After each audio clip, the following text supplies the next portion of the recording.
বন্ধুরা, এই যে এই দুটো কুকুরকে দেখতে পাচ্ছ, এদেরকে আমি খেতে দিয়েছিলাম। তো হঠাৎ করে এই গরুটা আমার কাছে এসে আমার দিকে মুখ করে তাকাচ্ছিল। তারপর ওকে আমি একটা ঘরের মধ্যে শশা ছিল দিয়েছি, এখন আবার বাইরে দাঁড়িয়ে রয়েছে খাওয়ার জন্য। কারণ এরা তো ভাত টাত কিছু খায় না যে দেবো, আর ঘরে সেরকম সবজিও নেই। এনে খা।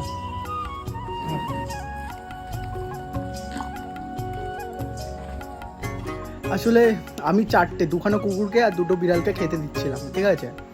তারপর ও ওখান থেকে যাচ্ছিল সামনে দিয়ে, তো দাঁড়িয়েছিল। সো আই ফিল দ্যাট কি ও কিছু চাইছে আমার কাছে। তো তখন আমি ফ্রিজে দৌড়ে ঘরে গেলাম, ফ্রিজ থেকে একটা শসা নিয়ে ওকে দিলাম। ভয় লাগছিল প্রথমে, তারপরে আবার দেখি কি আমি আবার বিড়ালদের যখন খাবার দিতে এসেছি দেখি কি ও আমাদের গেটের সামনে দাঁড়িয়ে রয়েছে। তো তখন আমি আবার আর একটা শসা দিলাম। সো অলওয়েজ চেষ্টা করবে পশু পাখিদের সেবা করার।